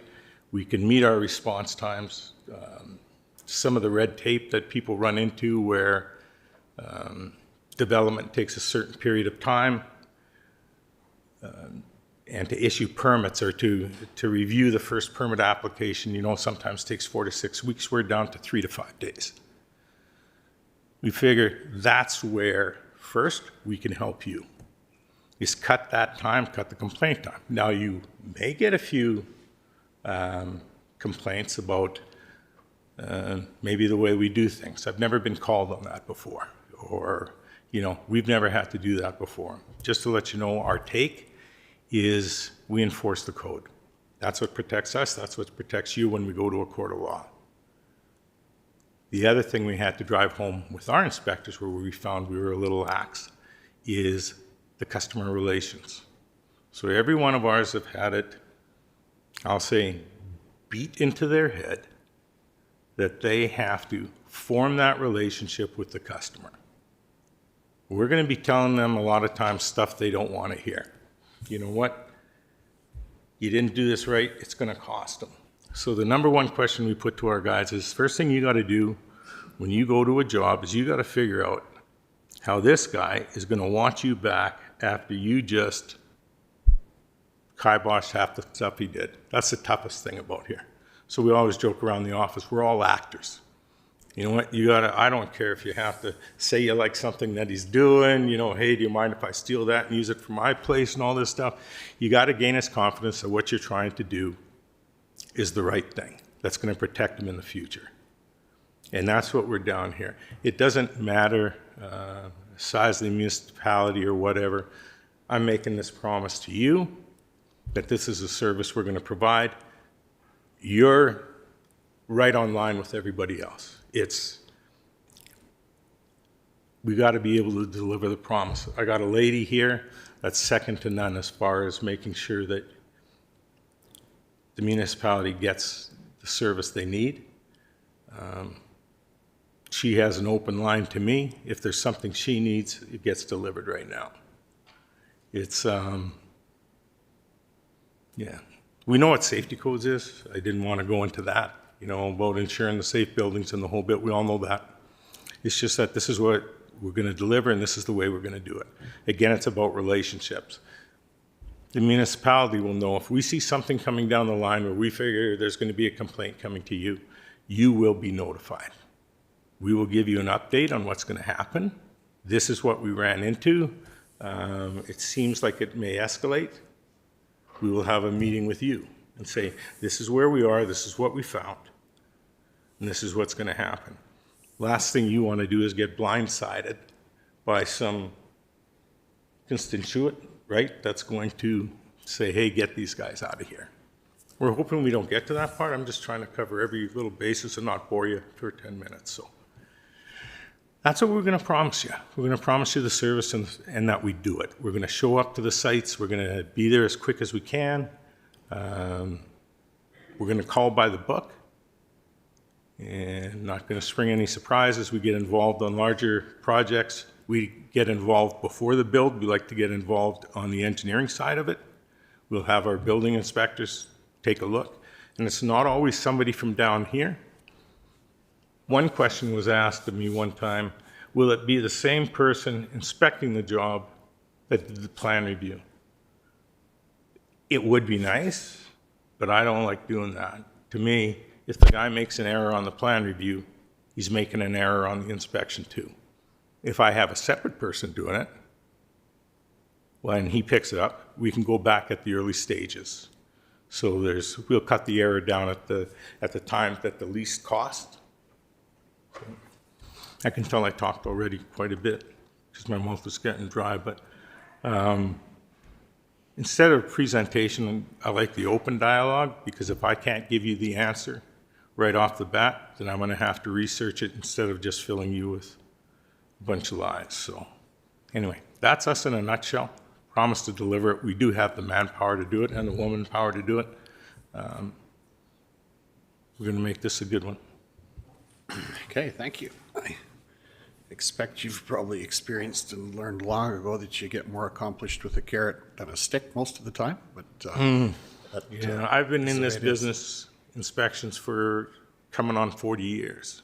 Before there was safety codes, I was here when the province used to do the outside lying areas. I know they went on a risk-based thing. And it was really funny because I could name you a contractor that we did when we were doing the city of Edmonton, that I could walk into one of their jobs, almost tell you the crew that was doing it, the job was that good. Yet for the same company, when we inspected outside, we failed 75% because they knew nobody was coming. So why not save $1,500 here or whatever? That buys a pretty good flying fishing trip at the end of the year. And that's the way it was. So we know to cover our butts, because if there's a lawsuit goes on any building, everybody's thrown into this thing. To cover ours, we want to make sure the reports are there. The new system we have, you're going to be able to monitor this, I believe. You can talk a bit about it live. So you'll be able to see everything we're seeing right off the bat to know where something is. So if you get a call, I believe they're going to be able to go in and you're going to be able to take a look at and probably, oh, thank you. Sorry about that. And take a look at it. If there's anything you need that you might want looked at, this is the man you'd get in contact with.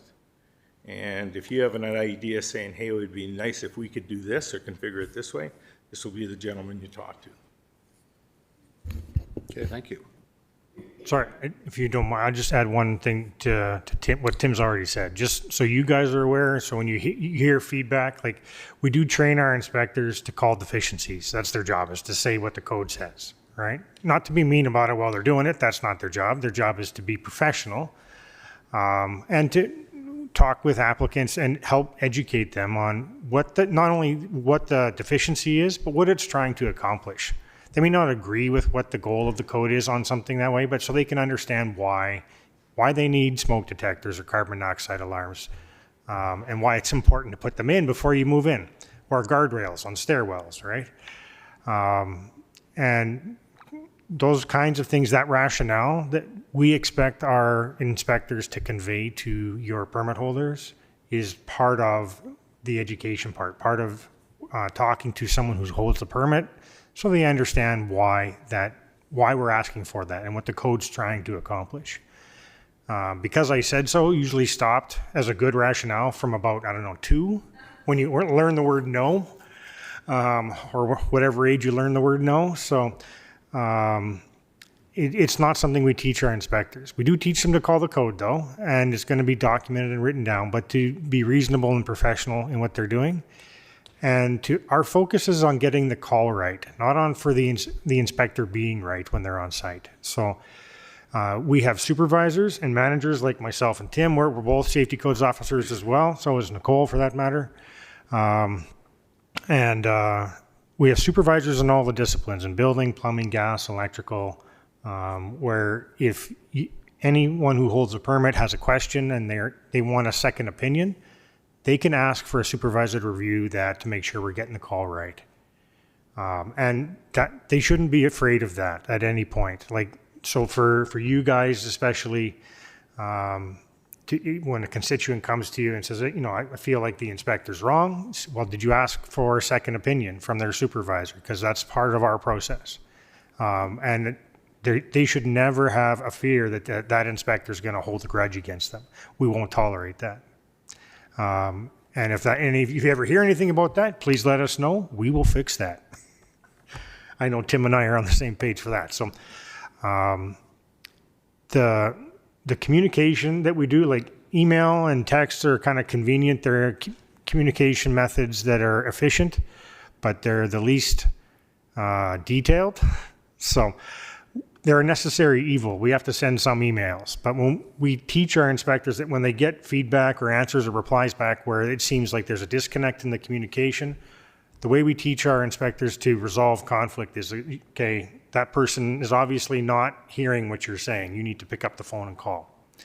And if that doesn't see that go, then we need to start organizing either a virtual meeting or an in-person or on-site meeting, depending on the context, so that we can have productive conversations to move things towards resolution. And codes are there to achieve a minimum level of safety. They're not there to guarantee nothing ever goes wrong in a building. So, and that's the ultimate goal there. So, we have in 2026 here, we had an inspection report platform OnQ, which was a great platform. It had inspection photos, right, thumbnails beside every deficiency so you could see. There was a site, we take site verification photos. It's like, this is the site I was on when I did my inspection. If it's not your house, please call me. That's part of the process. If for some reason the inspector went to the wrong place, we wanted that verification there. See, they were on site. And here's the photos of the deficiencies, and we can resolve that. But going forward, we're moving to a new platform here called Cloud Permit that's offered at no additional cost to the county, to all of our customers. But what it'll do is allow online applications. It'll allow a contractor or owner to go into their permit at any time and see it. They can actually log into that and upload their documents and see that request inspections. They can see, or the municipality particularly, will be able to have access to content packages on any permit that would give you a historical record for every change and chronological order of everything that happened in a nutshell. And you can do that at the push of a button. So you can get some really detailed history on what's happened, and it will log the email communication back and forth with our organization and the permit holder, so you can see, communication going back and forth when it happened and that kind of thing. There's lots of other things, and I could spend a long time talking about it, but it will be, I think, a very interesting tool. The photographs as part of the inspections is something we made sure is still there. It's still, it's an incredibly valuable asset we want to keep. And we're happy to be here later on today too for kind of the open house. And we do these with new orientations with all of our customers. We do it when there's new code cycles, and we do it on demand as well. So if there's, we had a county, we were working with Westlock County. They had a bunch of development around their airport that they were dealing with, and they had some questions. And so in order to get ahead of things so people can plan for what they're doing, we did a similar sort of open house. We went out and met with them so that the people that are planning their projects knew what to plan for. Because we don't believe the safety code system is about an elaborate game of I gotcha, doing something wrong. It's just about getting safe buildings. So if people can plan for success, that helps them plan their budgets, which helps them not get angry at us. It's just in our best interest, in our opinion, to talk to people in advance. We can't make them come to us, but we do want to engage with permit holders if they have questions to help them be successful. So, yeah. Good. Thank you. Are there questions? Go ahead, Councillor Johnson. Hi. So have you done work with other rural counties?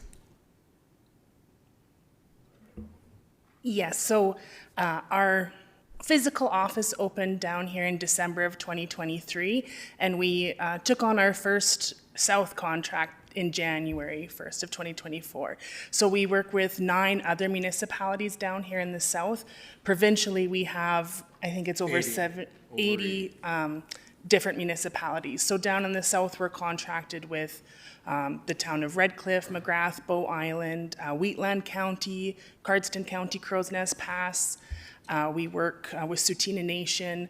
So a lot of different towns and rural counties and municipalities down here in the South as well. Okay, thank you. Follow up, go ahead.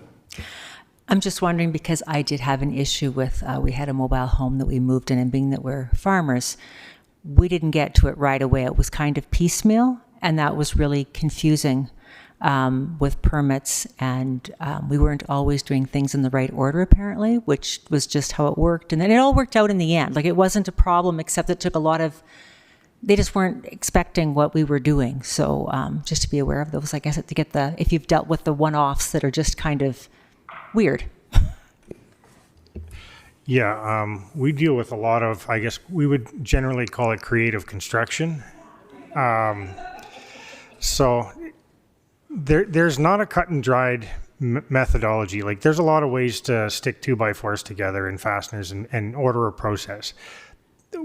We talk about those things with applicants, and we really deal with that on a case-by-case basis. We're very familiar with, just the agricultural community as a whole. And one of the things that we tell our inspectors when they first start is if you can explain the requirements of the code to a farmer and get them to buy in, you're doing very well.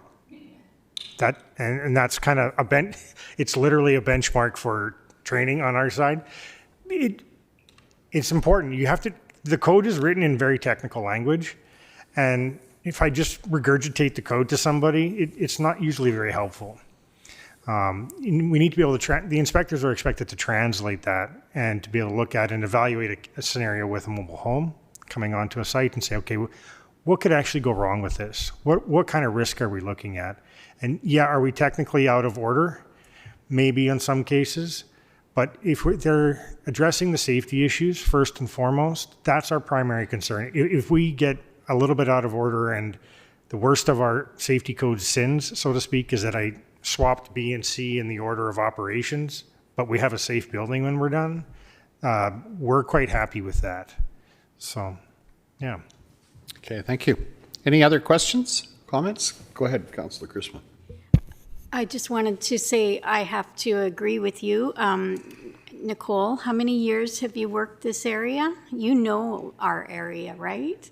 So welcome back. Glad to have you, and wish you well. Okay, thank you. Go ahead. I was going to say it's really nice to be back in the county. One of the things I love about my job is we get to work with so many different municipalities that you get this bird's eye view of this melting pot that we have provincially, but as Tim and Ryan can maybe attest to, the South is a different world on its own than other parts of the province. And each municipality in that as well is very unique in the industries that make it up, and the County of Newell is no different, even with just having Lake Newell resorts. But the county also has a huge agricultural sector. It has historically the largest number of electrical permits than any other municipality surrounding you because of irrigation. And so all of those things are just really, we're really happy and so honored to be here today. And I'm honored to be part of this team, to have the depth of resources that we have and the expertise. I'm so proud of our team locally, and they genuinely care about the people that they're working with and their projects. And we really are committed to making the transition with the County of Newell successful and improving and continuing to build on what's happening in the communities here. So thank you for taking a chance with us, and we really hope to work closely with you to make it really promising and successful moving forward. Okay, thank you. Go ahead. I'd just like to add one more thing. At the beginning when I was talking, we had the question put to us, well, we're just a small municipality. When I said, you're up here with everybody else, you're just as important to us as everybody else is. Like Nicole just attested to, it's no different than all of a sudden I have 80 employees, and I'm kind of looking at them when I had my administration say once, well, it's got to be standard for everybody. I can't treat everybody the same. We can't treat every municipality the same. It works for some, doesn't work for others. We now have the manpower and lady power and administration power to address your needs. Now, there may be something that we just can't do because it doesn't work for protocol, but each municipality is going to be treated as an individual. But my point at the beginning was, you're as important to us as any others. And of the 80 plus municipalities we have, 75 of them are just like you. And everybody's given the same thing, and that's why we had to double our workforce. It's not all about the bottom dollar anymore. You can't survive that way. It doesn't give you what you need. And then we're just working off lights. So that's the biggest thing we did. Made sure we had the people, and we're still looking. So. Good, thank you. Any other, oh, go ahead. I'm so sorry, just one last thing. With the transition, I just wanted you to know some of the things that we're doing on our end, and ask for your help as well. If you get feedback from ratepayers, to connect with us and reach out. We really want to make sure that there's clear communication and responsiveness. The inspectors are out in this area once a week or more if the volume dictates. So far, since we started January 1st, we've issued just about 35 permits. We've done close to 20 different site inspections, closed permits. Before, on different projects, we want to work with people, as Ryan mentioned, before everything's finalized so they can fix things while it's cheaper on paper. So we've already been working with a project and done an initial consultation with them prior to their permit to help them understand how to navigate what's required, why is it required, what are some things there. So in just a few weeks that we've been here, we've been busy. I follow up with some of the contractors to just touch base, recognizing we're new, and to inquire how their experience has been so far. If there is feedback, what we think is happening in the office may not be what's happening in the field. So we want to work really hard to keep our finger on the pulse as we get the ball rolling here. So I ask your help as well in engagement, that if you're getting any feedback or have questions, we want to know about that. We want to close those gaps and keep moving that bar higher. So feel free to reach out anytime, and we'll continue working with the county on different educational documents and events like we have tonight, like the open house. So that's what's happening, just so you know, on the back end as part of the initial transition so far. Great, thank you. Any other questions? Seeing none. Thanks for coming in, and we'll see you later and look forward to it. Oh, thank you. Thank you. Thank you very much. Okay, thanks.